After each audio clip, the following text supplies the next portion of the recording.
வணக்கம். இன்றைக்கி நம்ம பார்க்க போகிற சமையல் என்னென்னு பார்த்தீங்கன்னா, ஒரு அருமையான ஹெல்த்தியான பிரேக்ஃபாஸ்ட் ரெசிபி தான் பார்க்க போகிறோம். அதாவது வரகு அரிசியும் காட்டியான அரிசியும் வச்சு அருமையான இட்லி தோசை மாவு எப்படி செய்யலாங்கிறத பார்க்கலாம். அதுக்கு தோதா பார்த்தீங்கன்னா ஒரு சின்ன வெங்காய சட்னி, ரெண்டுமே காம்பினேஷன் நல்லாயிருக்கும். வாங்க இதை எப்படி செய்யலாங்கிறத பார்க்கலாம். இப்போ ஒரு பவுல் எடுத்துக்கலாம். இதில் பார்த்தீங்கன்னா வரகு அரிசி 2 கப் அளவுக்கு எடுத்துக்கலாம். இப்போ 2 கப் அளவுக்கு காட்டியான அரிசி யூஸ் பண்ணிக்கலாம். நான் இன்றைக்கி காட்டியான அரிசி யூஸ் பண்ணியிருக்கேன். நீங்கள் வேறு எந்த அரிசினாலும் யூஸ் பண்ணிக்கலாம். ப்ரௌன் ரைஸ், மட்டை அரிசி, கேரளா ரைஸ், இந்த மாதிரி பருப்பு அரிசி எதுனாலும் யூஸ் பண்ணிக்கலாம். நீங்கள் சாதாரண இட்லி அரிசி கூட 2 கப்பு சேர்த்துக்கலாம். இப்போ இதில் 1/2 கப் அளவுக்கு அவல் சேர்த்துக்கலாம். 1/2 கப் அளவுக்கு உளுந்து சேர்த்துக்கலாம். இப்போ அதை நல்லா ஒரு 3 தடவை கழுவிட்டு வந்துட்டு பார்க்கலாம். இப்போ நல்லா 2-3 தடவை கழுவிட்டே தண்ணி நல்லா கிளியராக வர அளவுக்கு கழுவிக்கோங்க.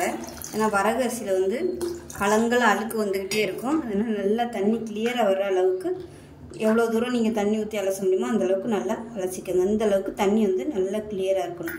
இப்போ இது நல்லா ஒரு 2 மணி நேரம் ஊறினதுக்கப்புறம் பார்க்கலாம்.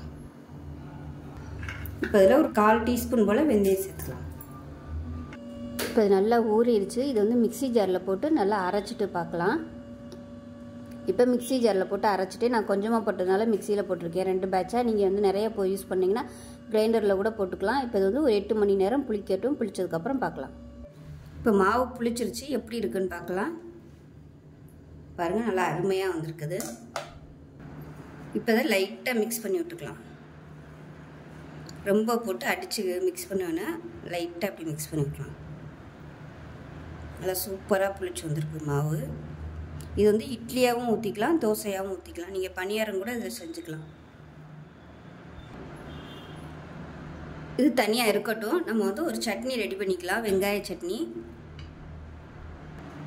ஒரு பேன் எடுத்துக்கலாம். ஒரு 2 டீஸ்பூன் அளவுக்கு எண்ணெய் விட்டுக்கலாம். எண்ணெய் சூடாகிடுச்சு. இப்போ வரமிளகாய் சேர்த்துக்கலாம். நான் ஒரு 5 வரமிளகாய் காஷ்மீரி மிளகாய் எடுத்திருக்கேன். அது கூடவே 3 குண்டு மிளகாய் எடுத்திருக்கேன். நீங்கள் எது வச்சுருக்கீங்களோ அதை யூஸ் பண்ணிக்கணும். இப்போ வரமிளகாய் நல்லா வறுவல் போட்டு எடுத்துடலாம்.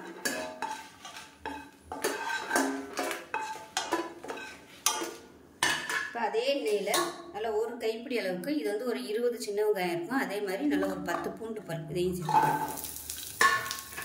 சேர்த்துட்டு வதக்கி விட்டுக்கலாம். ரொம்ப வதக்கணும்னு அவசியம் இல்லை, லேசாக வதக்குனிங்கன்னா போதும். இப்போ வெங்காயம் லேசாக வதங்கிடுச்சு. மீடியம் சைஸாக 2 தக்காளி ரொம்ப பொடியாக கட் பண்ண வேணாம், பாதியாக கட் பண்ணிவிட்டு சேர்த்துக்கலாம். இதையும் நல்லா வதக்கி விட்டுக்கலாம்.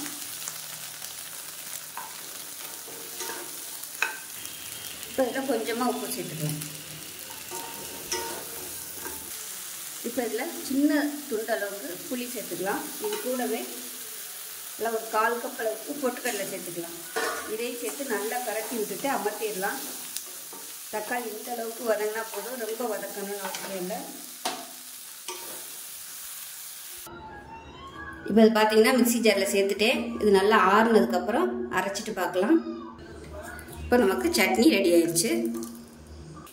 இப்போ பார்த்தீங்கன்னா கடுகு, உளுந்து, கருவேப்பிலை, 2 வரமிளகாய், பெருங்காயம் போட்டு தாளிச்சதை சேர்த்துக்கலாம். இப்போ நான் அந்த எண்ணெய் தடவின தட்டில் தான் ஊற்ற போகிறேன். நீங்கள் துணி போட்டு ஊற்றுறதுனாலும் ஊற்றிக்கலாம். நான் உங்களுக்கு தோசையும் ஊற்றி காமிக்கிறேன், இட்லியும் ஊற்றி காமிக்கிறேன்.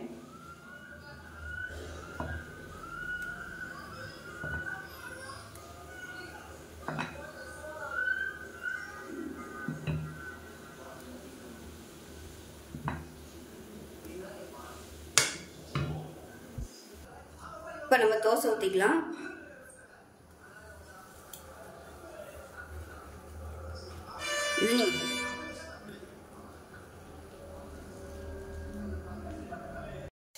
இது நீங்கள் ஊத்தப்பமாக கூட ஊற்றிக்கலாம். வெஜிடபிள்ஸ்லாம் போட்டு ஊத்தப்பமாக ஊற்றுறதுனாலும் நீங்கள் ஊற்றிக்கலாம்.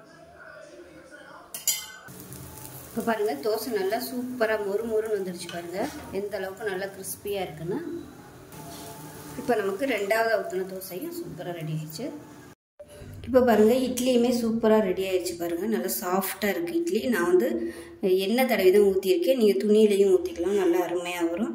தோசையும் நல்லா சூப்பராக கிறிஸ்பியாக ரெடி ஆயிடுச்சு. அதுக்கு சூப்பரான சட்னி ரெடி ஆயிடுச்சு. ஸோ இந்த வீடியோ பிடிச்சிச்சுன்னா லைக் பண்ணுங்கள், கமெண்ட் பண்ணுங்கள், சேனலை சப்ஸ்கிரைப் பண்ணுங்கள், பக்கத்தில் உள்ள பெல் பட்டனையும் ப்ரெஸ் பண்ணுங்கள். நன்றி.